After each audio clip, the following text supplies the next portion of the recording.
我真的是买不下去耶，那个时候澳洲政府真的很担心大家的健康。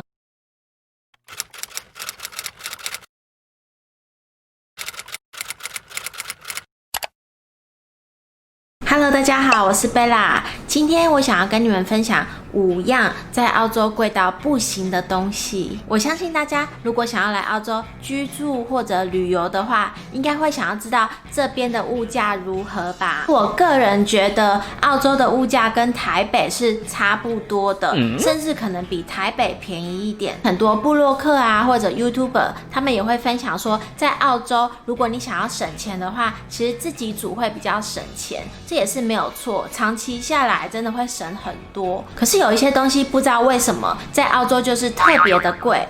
这5样东西在台湾都算是很习以为常，你想吃就吃，想买就买，或者甚至你买了也不会心痛的那一种。那我们就来揭晓前5名是什么咯。第5名是寿司。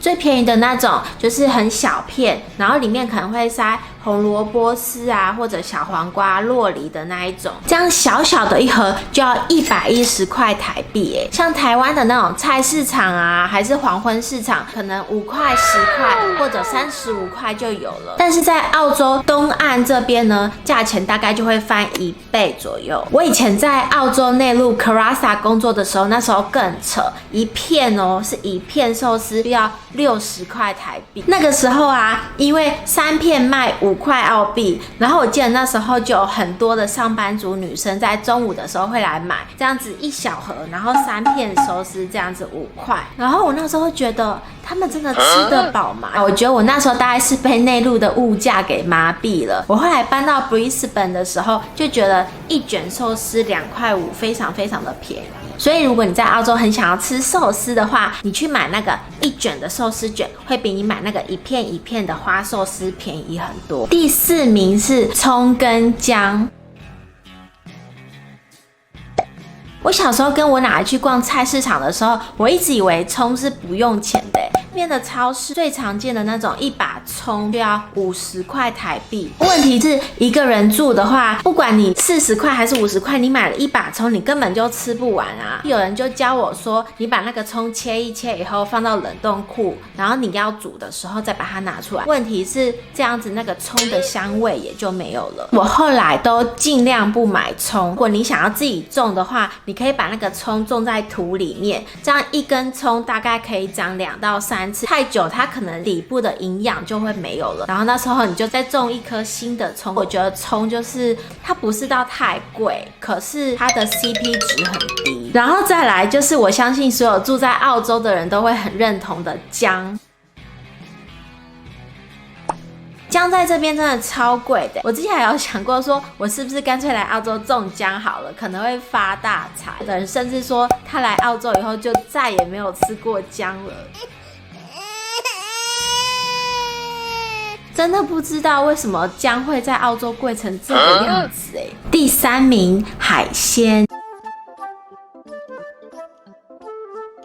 虽然澳洲它是一个岛，而且它四面环海，可是超市的海鲜绝对没有你想象中的便宜。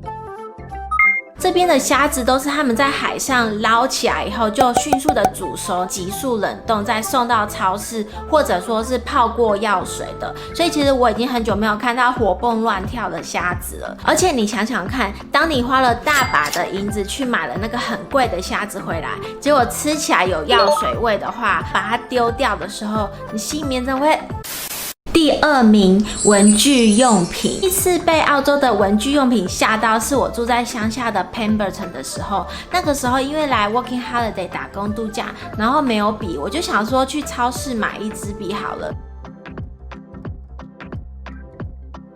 一支普通到不行的圆珠笔要快要100块的台币，我真的是买不下去那个时候台湾我最喜欢用的那种水性笔，一支也才50块台币而已啊，怎么一支普通的油性圆珠笔要卖到快要100块台币呢？真的超傻眼的。我第2次呢被澳洲的文具用品吓到，是我在念书的时候。当学生的时候，因为要写作业还有做报告嘛，所以那个时候需要一台打洞机。我去到 Officeworks 一看，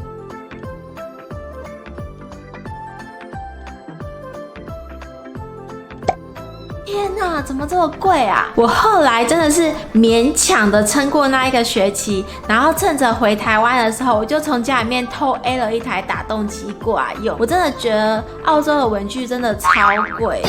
再来就是第1名香烟，我自己本身是没有抽烟的，不过我觉得那些有抽烟的朋友啊，你要来澳洲之前，你可能可以考虑开始戒烟了。我找到的这张烟价世界地图，你们可以看到，只有澳洲是黑色的。以一包 Marlboro 来说好了，在台湾我现在不确定它的价格是多少，应该是100-200块台币。跑不掉吧？可是，在澳洲呢，一包 Marlboro 就快要1000块台币了。尤其在今年的9月1号之后，香烟的价格飙涨了12.5% 左右。很明显的，澳洲政府真的很担心大家的健康，所以也难怪澳洲有很多人都在卷烟草。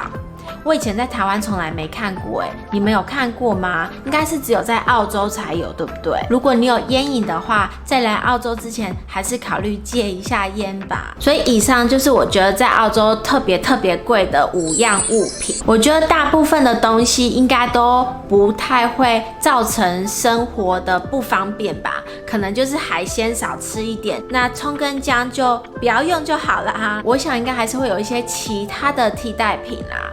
那至于文具用品呢，你也可以从台湾带过来。那烟呢，就尽量戒烟咯。希望你们会喜欢今天的影片，也欢迎大家在下面留言跟我分享你的经验，然后麻烦大家帮我按赞、订阅、分享。那我们下次见，拜拜。